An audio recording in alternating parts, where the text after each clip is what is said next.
The reading of the will was supposed to take 40 minutes. Nora Callahan had told her, "Wait, Nora is in the used list, let me check names carefully first." The reading of the will was supposed to take 40 minutes. That was what the receptionist had said when Maeve arrived. 40 minutes, maybe less, depending on the questions. Maeve Sutton had worn her good black blazer, the one she kept for job interviews and funerals. She'd sat in the waiting room of Pearson and Associates on King Street West, with her hands folded in her lap, and told herself that whatever came next, she would handle it with grace. That was before she understood what whatever came next actually meant. Her father-in-law, Roland Sutton, had died 11 days earlier from a second stroke that the doctors had quietly predicted but never said out loud. He was 73. He'd built a contracting company from nothing in the 1980s, pouring concrete and laying pipe across half of southwestern Ontario, until Sutton Build became the kind of name that opened doors in Hamilton. He'd been a stubborn, particular, sometimes infuriating man. He had also been the only member of her husband's family who had ever looked at Maeve like she was worth looking at. She sat in that boardroom now, dark walnut table, 3 lawyers arranged across from her like a panel, and watched her husband, Craig Sutton, loosen his tie with the slow, satisfied ease of a man who had been waiting a very long time for good news. Craig's sister Britt sat beside him. She'd flown in from Calgary 2 days ago and had not stopped reminding everyone of that fact. The senior lawyer, a thin man named Mr. Pearson, whose reading glasses sat perpetually low on his nose. "The estate of Roland James Sutton," he began. Maeve noticed Craig straighten. Britt clicked her pen. "The company, the properties, the house in Dundas, the cottage on Georgian Bay, the 2 commercial lots in Stony Creek, the investment accounts, the RRSP distributions." One by one, Mr. Pearson read through the list, and one by one, everything went to Craig, the primary heir, the only son. The man Roland had spent 30 years teaching the business to, even when Craig had shown very little interest in learning it. Maeve kept her hands still in her lap. Then Mr. Pearson paused. He looked up over his glasses directly at her. "Mrs. Sutton," he cleared his throat once. "Roland also left something specific to you." Craig turned his head. Britt stopped clicking her pen. "A letter," Mr. Pearson said, "sealed, addressed in Mr. Sutton's hand. He asked that it be given to you privately, at your convenience." He slid a plain white envelope across the table. Her name was written on the front in Roland's particular block printing, the kind of handwriting that looked like it belonged on a blueprint. "Maeve. Just that. Nothing else." "That's it?" Craig's voice was pleasant enough, but she heard the edge under it the way she'd learned to hear edges after 8 years of marriage. "Just a letter?" "That's correct," Mr. Pearson said. Craig relaxed back into his chair. She watched his shoulders settle, watched a small, almost imperceptible exhale of relief. A letter, of course. She was the daughter-in-law. She got a letter. She picked it up and put it in her purse without opening it. On the drive home, Craig talked about the cottage, whether to sell it or rent it, what the commercial lots might fetch in the current market. He talked the entire 40 minutes back to Burlington, and Maeve watched the escarpment slide past the passenger window and said very little. That was not unusual. She had spent most of her marriage saying very little on drives home. When they pulled into the driveway of the house they'd bought together in 2017. Her down payment, his credit score. Craig finally stopped talking long enough to ask. "You okay?" she said. "Just tired." He nodded, satisfied with car. She sat there another minute with her purse in her lap, feeling the slight weight of the envelope inside it, before she went in. That night, after Craig had poured himself a whiskey and turned on the hockey game and stopped being aware of her existence, in any practical sense, Maeve took the envelope upstairs to the spare room. She sat on the edge of the guest bed, her mother's old quilt on it, her books stacked on the nightstand, and held the envelope for a long moment before she opened it. Roland's handwriting covered both sides of a single sheet of paper. It was dated 4 months ago, November, which meant he'd written it not long after his first stroke, when he still could. "Maeve, if you're reading this, Bernard gave you the envelope alone, which means I asked him to. I want you to understand why. I've known for a few years that Craig has become someone I don't fully recognize. I kept waiting for him to find his way back. I'm his father. That's what fathers do, they wait. But I'm not a fool, and I'm not going to pretend I don't see what I see. You have been the one keeping this family honest. You came to every hospital appointment. You sat with me through the bad weeks after the first stroke when Craig was in Phoenix for a conference he couldn't miss. You learned how to manage my medications and didn't make me feel like a burden for it. You drove my granddaughter to skating practice every Saturday for 3 years, because Craig was always going to do it and never did. I know what I left Craig. I also know what I left you. At the bottom of this letter you'll find a phone number. It belongs to a woman named Gwen Hollis, who works with a firm in Toronto that manages private accounts. She's been expecting your call for several months. 5 years ago I began moving some of my personal investments, things that belonged entirely to me, with no tie to the business, into an account in your name. I've been contributing to it steadily. The current balance is just under $2.4 million. This is legal. This is documented. It is a gift, properly declared, and it belongs to you. Craig has no claim to it under Ontario family law because it predates no event he can contest and was never commingled with marital assets. Gwen will explain the details, trust her. I need you to understand something, Maeve. I didn't do this to punish Craig. I did this because I watched you build a life inside a house where no one noticed you building it, and I thought that was wrong. Don't tell him yet, get yourself sorted first. Then decide what kind of life you want. Whatever that looks like, you've earned it. All my love, Roland. Maeve read the letter twice. Then she set it on the quilt very carefully and looked at the wall for a long time. $2.4 million. She thought about the parking lot at Credit Valley Hospital, the one she'd sat in for 20 minutes after Roland's first stroke, collecting herself before she went inside, because Craig had texted from the airport to say he'd land as soon as he could.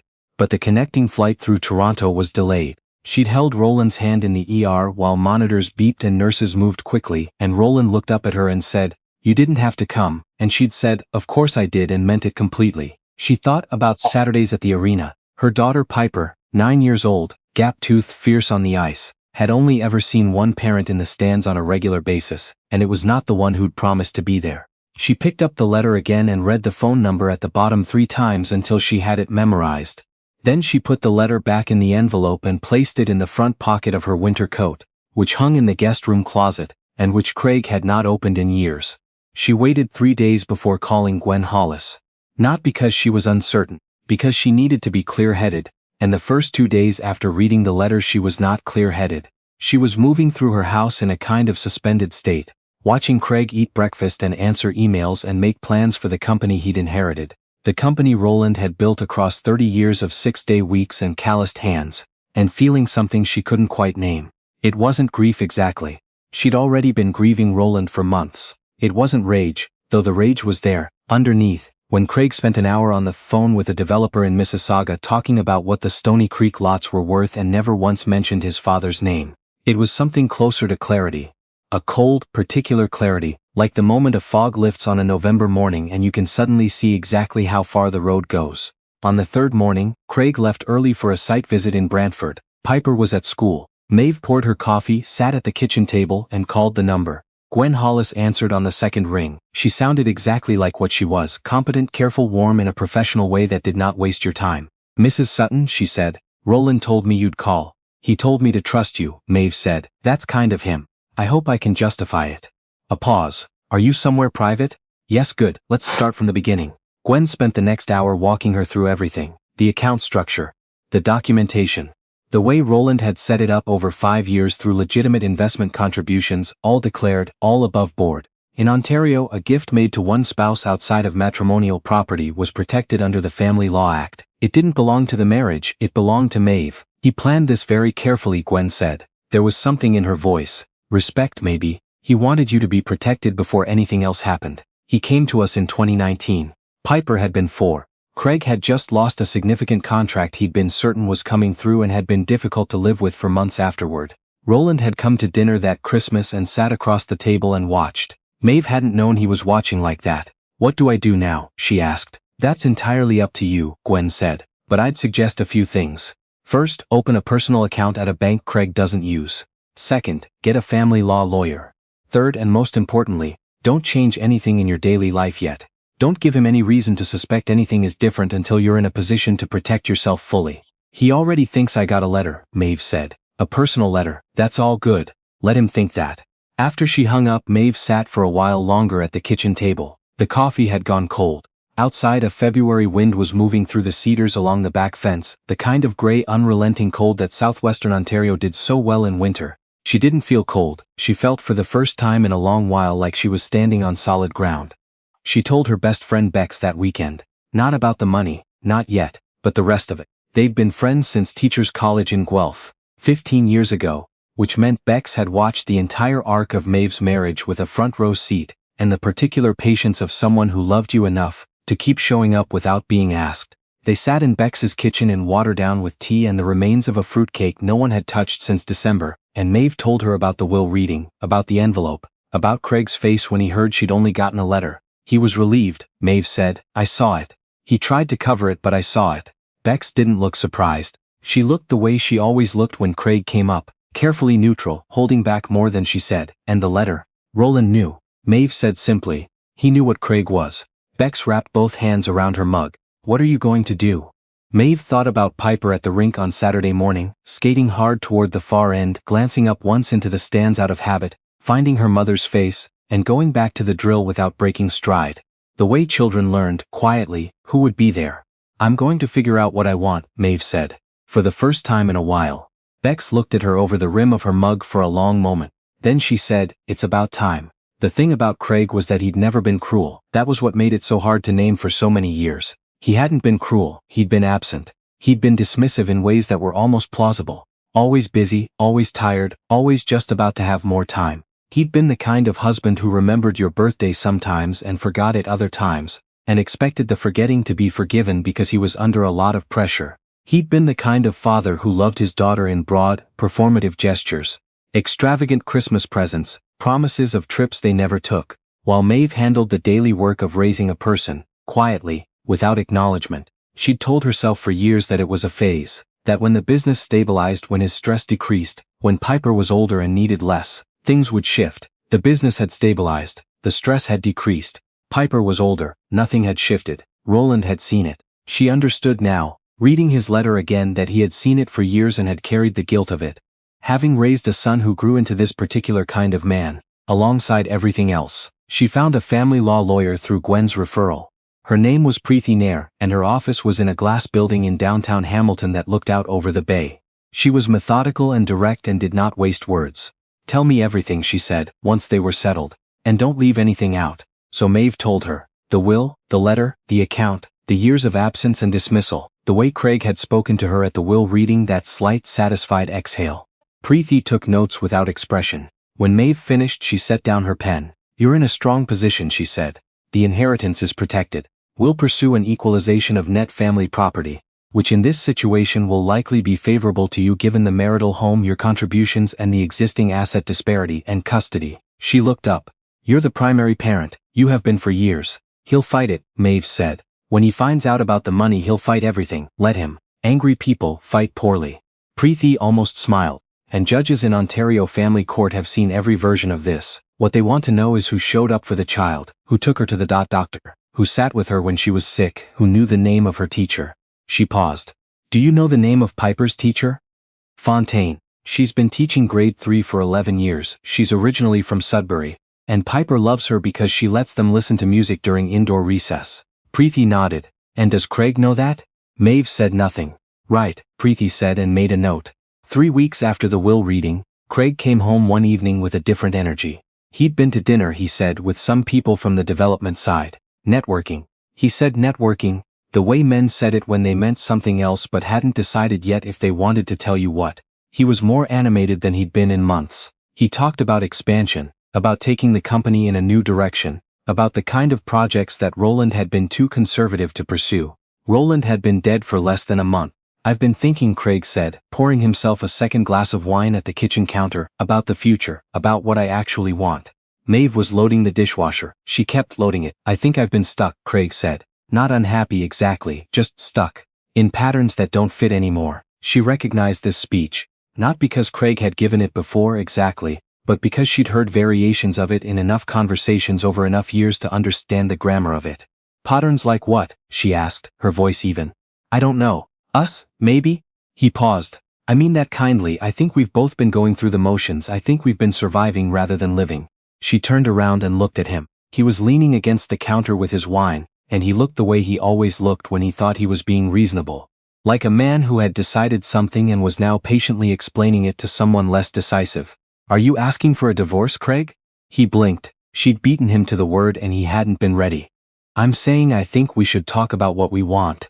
Then talk. He set down his wine. He explained in several careful sentences that he thought they had grown apart, that they wanted different things, that he thought they'd both be happier. He used the word deserve 3 times. He didn't mention anyone specific, but she heard a name inside the absence. She'd seen the texts once by accident, or almost by accident, on his phone 3 months ago. A woman named Vicky who sent messages at 11 p.m. that were not about work. She did not say the name. She filed it away. Piper will be fine. Kids are adaptable. She thought about Piper at age 6, homesick with an ear infection, asking for her dad, and Craig texting from a job site that he'd be home when he could. She thought about the look on Piper's face, not devastated, just quietly adjusting, the way children adjusted when they already knew the answer before they asked the question. I'll have my lawyer contact yours, Maeve said. Craig paused. Your lawyer? Yes. A flicker of something across his face. She'd seen the same flicker at the will reading when Mr. Pearson had said the word privately. A small recalibration. I didn't know you had a lawyer. I do, she said, and went back to the dishwasher. He filed first. She had expected that. Craig liked to move first, liked to set terms, liked the psychological advantage of having initiated. His proposal was neat and aggressive. The house to him, primary residence of Piper to him, Maeve to receive monthly support and a share of assets to be calculated according to what his lawyers described, in documents that Preeti read and called audacious, as equalization. He thought she had a letter and a small settlement check and a nursing salary. He was filing accordingly. Preeti filed their response the following week. She did not reveal the full extent of Maeve's financial position. Not yet. That was strategy. First they would establish the custody case on its own terms. On the record of who had actually been Piper's parent. The money would come later. Let him underestimate, Preeti said. It's his favorite thing to do anyway. There was a fundraiser in April. The Hamilton Children's Foundation held it every year at a venue at the waterfront. A long room full of round tables and string lights and people in good coats who worked in development, law, construction, the kind of industries that supported each other's charitable boards and traded business cards over salmon and roasted vegetables. Roland had attended every year for 20 years. He'd been a founding donor. His name was on a plaque by the entrance. Craig had announced, at a family dinner Maeve had not attended, that he planned to go, that he would represent the family. Maeve had received an invitation of her own. 2 weeks before the event, the foundation's executive director, a woman named Agatha Brennan who had known Roland for 15 years, had called her personally. I know this is a difficult time, Agatha said, but Roland always wanted you at these things. He talked about you often, he'd want you there. Maeve looked at her calendar for a long moment. Then she said yes. She wore the navy dress she'd bought in November and not had occasion to wear. She borrowed Bex's good pearl earrings. She drove herself alone to the waterfront and she walked in before Craig arrived.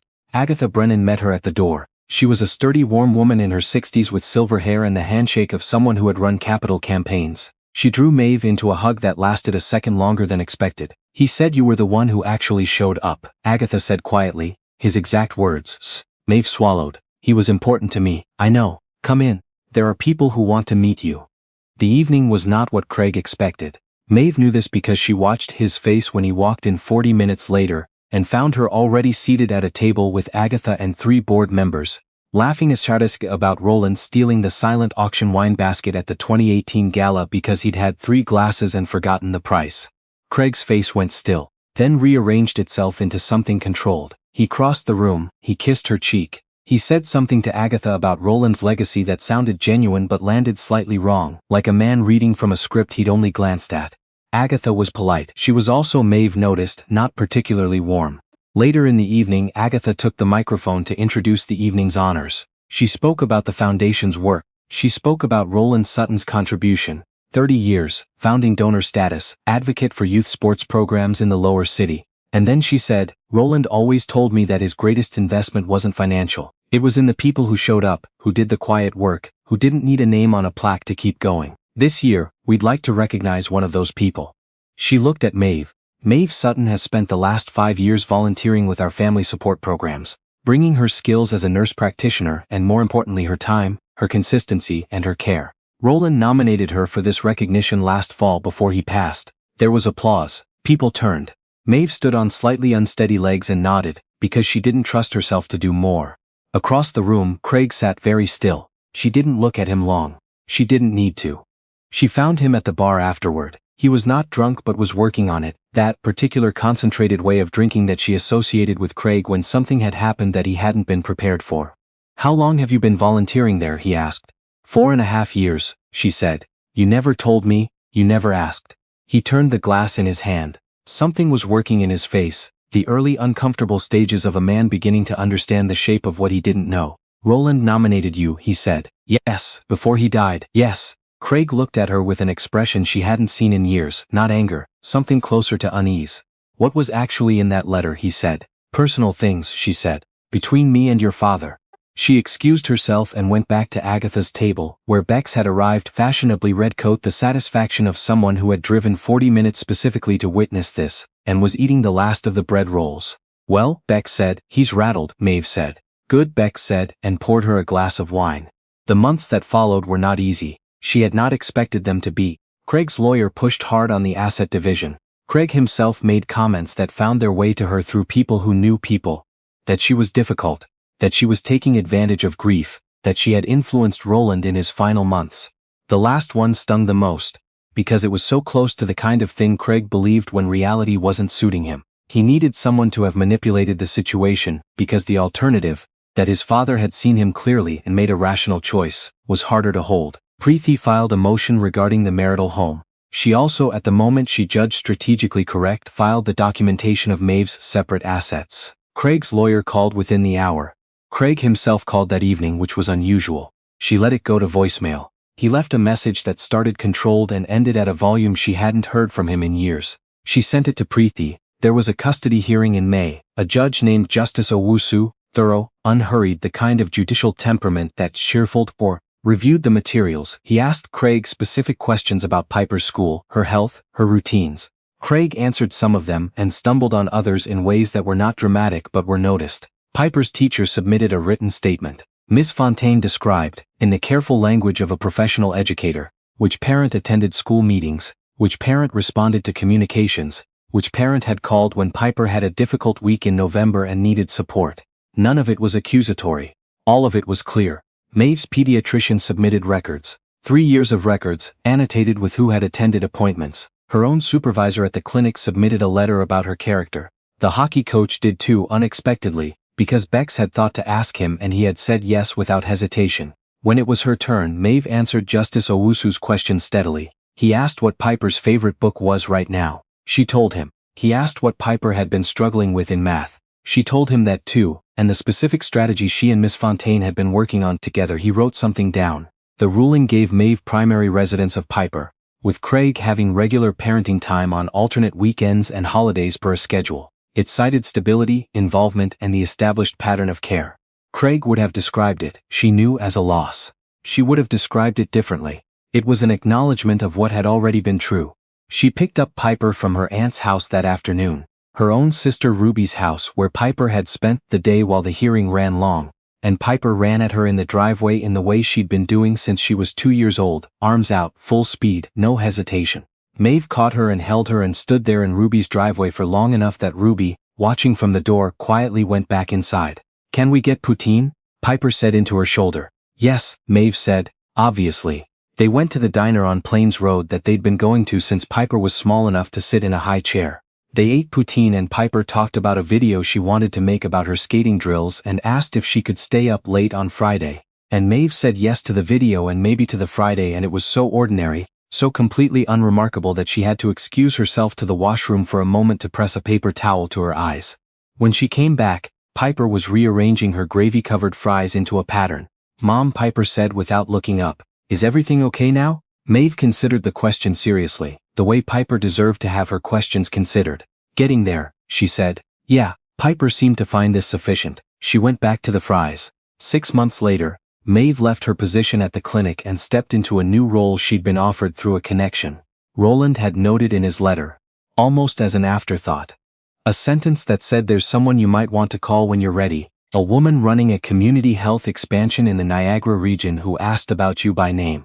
It had taken Maeve until fall to be ready, but when she called, the position was still open, and the woman, who turned out to be forthright and funny, and the kind of person who said exactly what she meant, offered it to her over the phone in under 10 minutes.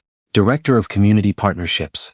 A salary she would not have thought to ask for. Work that connected the clinical skills she'd spent 15 years building to the broader question of who in her region had access to good care and who didn't. She moved with Piper into a house in Ancaster. A narrow century home with a front porch and a yard large enough for Piper to practice her footwork and a kitchen that got morning light. She painted the front door a particular shade of blue-green that the hardware store called Harbor Mist, and that Piper called the exact right color, and that was enough. Craig had come to understand, gradually, the full shape of what Roland had done. There had been a period where he'd threatened to contest the gift. His lawyer had explained the relevant provisions of the Family Law Act and the documentation Gwen Hollis had prepared over 5 years, and eventually the threatening had stopped. Whether Craig had made peace with it or simply calculated that the legal fees weren't worth it, Maeve didn't know and didn't particularly need to. He was better with Piper than she had expected. The alternate weekends, the scheduled time. The structure seemed to help him. Paradoxically, he showed up. He wasn't the parent she wished he'd been for the first 9 years, but he was more present now than he'd ever been during their marriage, which said something she was still deciding how to feel about. She didn't hate him. She'd been afraid for a while that she did, but she'd found in the space that opened up after the hearing and the moving and the settling in, that what she actually felt was something quieter, a kind of release from the project of managing his feelings about himself. That project had taken so much of her energy for so long that its absence felt strange at first, almost like a missing sound you notice only after it stops. She had more room now. For the work, for Piper, for Bex's chaotic dinner parties and her sister Ruby's texts about nothing in particular, and the hockey season and the new colleagues she was still figuring out and the slow, imprecise process of learning what she actually liked doing with an evening. Roland had not been alive to see any of this. That was the part she couldn't make peace with, the part she'd probably always carry. She would have liked to tell him what she'd done with what he gave her. She would have liked to sit with him in his kitchen in Dundas, the way she used to on Sunday afternoons while Craig slept off the week and Piper played in the backyard, and drink bad instant coffee. Roland's stubborn preference until the end, and tell him. She told him anyway. Not out loud, or not often. Mostly in the quiet way of carrying someone with you. In the choices you made that they would recognize. In the work that was worth doing and the life that was worth building. One evening in November, almost exactly a year from when he'd written the letter, she was sitting on her front porch with a cup of tea when Piper came out in her coat and sat down on the step below her. Grandpa Roland would have liked this house, Piper said. Maeve looked at her daughter. Yeah? He liked porches. He told me once that a good porch was how someone actually wanted to be home. Maeve felt something tighten and then loosen in her chest. He never told me that. He told me, Piper said, with the simple certainty of a child who has been listened to. She leaned back against Maeve's legs. I think he wanted me to remember it. They sat there until the street lights came on and the cold came up off the escarpment, and Piper finally said she was hungry, which was always the end of a quiet moment, and a good end. Maeve went inside to start dinner, turning on the kitchen light against the dark. Roland had known. That was the thing she kept coming back to, the thing that still sometimes stopped her in the middle of an ordinary moment. He had known what she was building, even when she hadn't named it. He had known what she deserved, even when she had nearly stopped believing it herself. The letter hadn't only been money, and it hadn't only been protection. It had been someone saying, I saw you. I saw what you were doing when no one was looking, and it mattered. That was the part she'd carry longest. Not the account balance, not the court ruling, not the job or the house or the harbor missed door. Just the knowledge that someone had been paying attention, and had thought her worth the trouble. She put the kettle on. Piper came in behind her, already asking about dinner options, already negotiating. The kitchen was warm. The street outside was quiet. It was, Maeve thought, exactly enough.